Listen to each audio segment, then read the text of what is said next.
Imagine spending years living carefully until, for the first time, your bank account or investment portfolio finally reaches 5 figures, making the effort feel like it is beginning to pay off.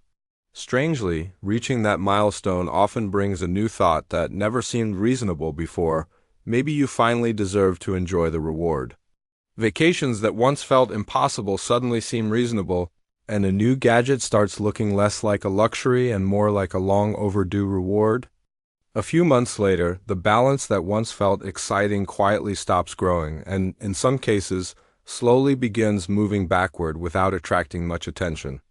Why does this happen to so many people, and why does building wealth often become most difficult right after success starts feeling real? Maybe the problem is not a lack of discipline, but a psychological trap that often appears when someone reaches the first major financial milestone.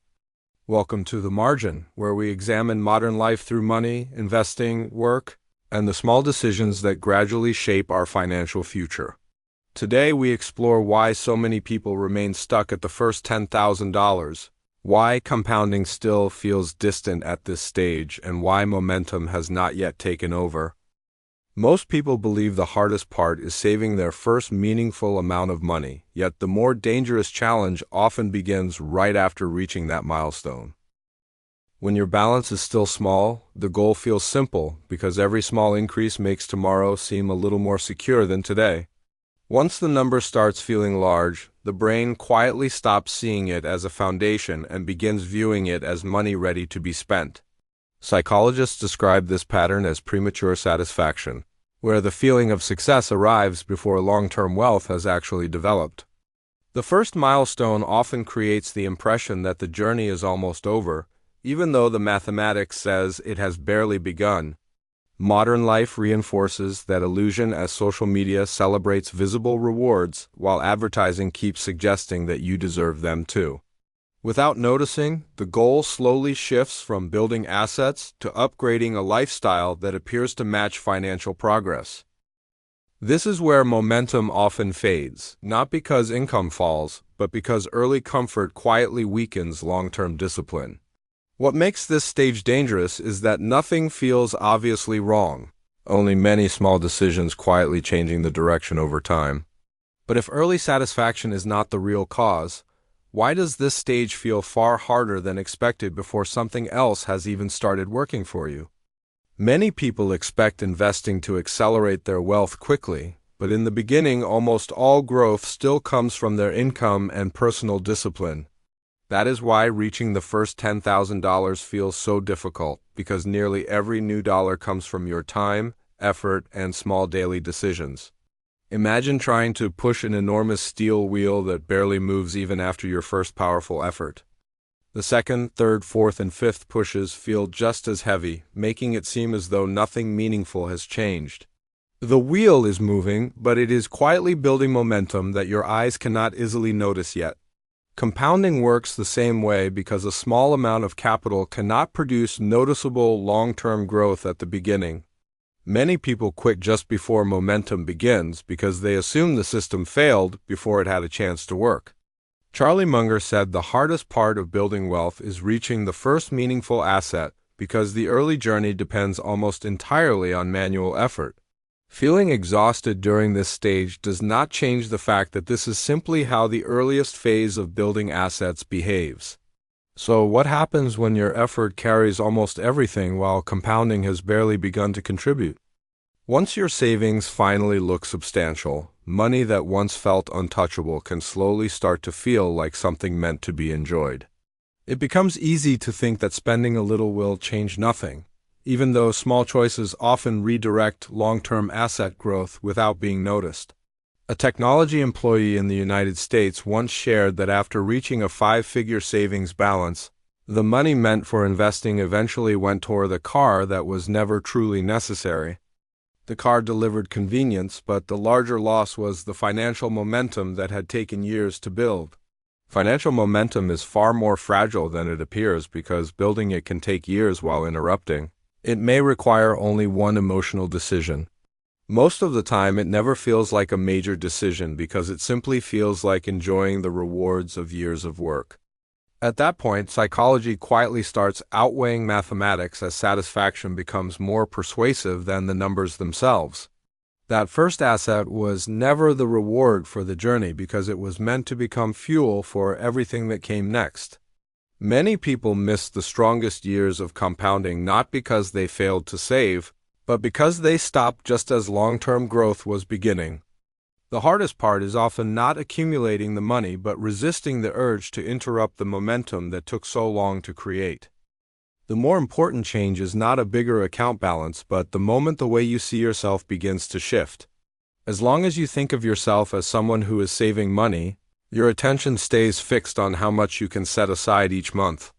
Once you see yourself as an asset owner, the question changes from saving more money to thinking about how your assets continue growing over a longer time horizon. That identity shift looks small on the surface, yet it quietly influences the tiny decisions made every single day. A well-known investor once argued that wealth is rarely built through occasional big transactions, but through small habits repeated over time.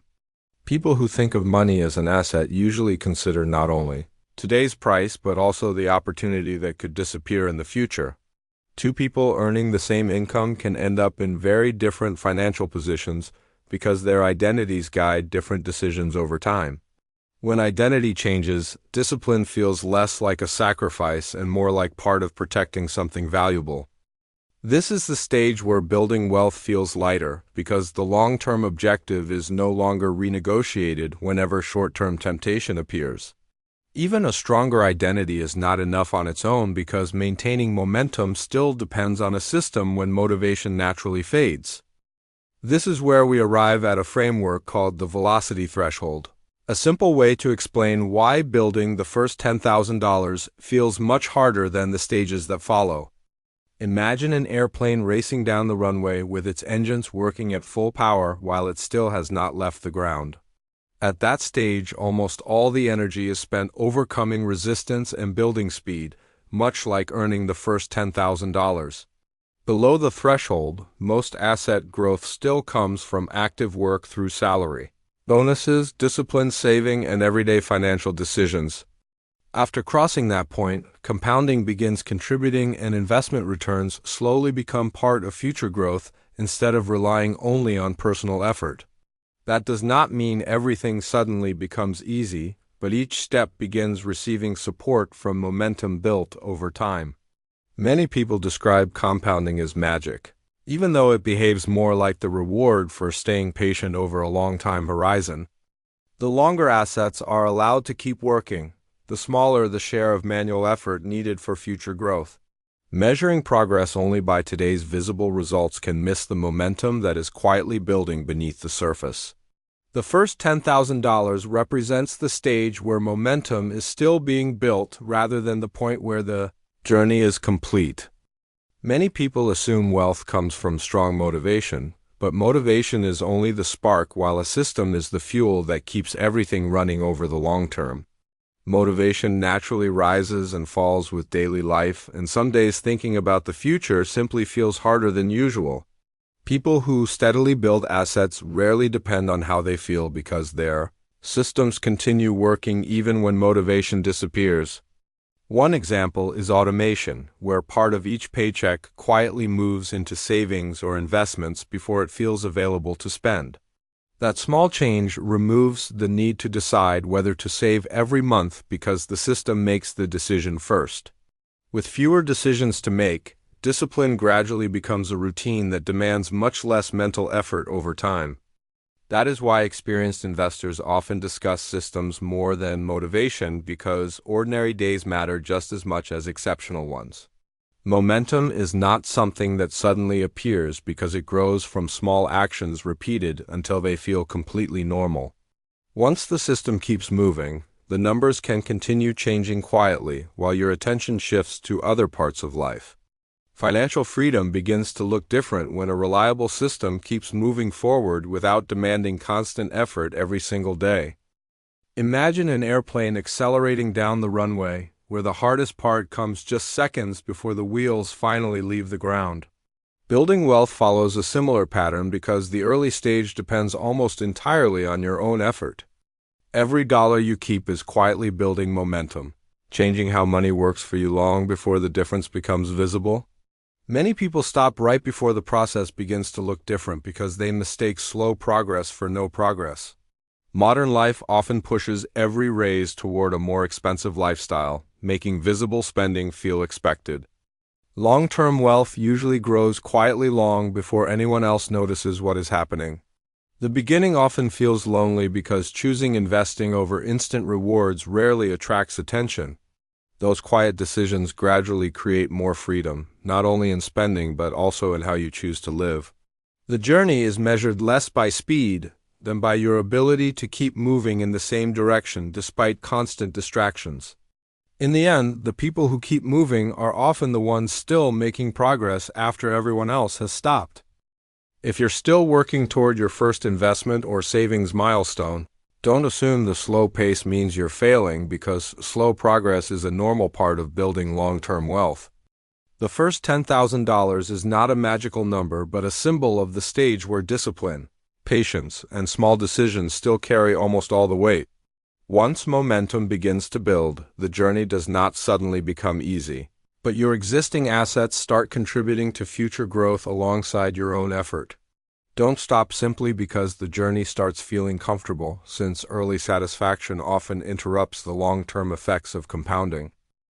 Keep improving your system instead of depending only on motivation, because systems continue operating even when energy and enthusiasm fluctuate.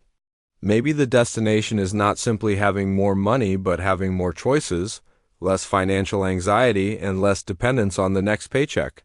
If discussions like this help you understand the psychology behind wealth building, join the margin for weekly conversations about investing, work, money, and the modern economy.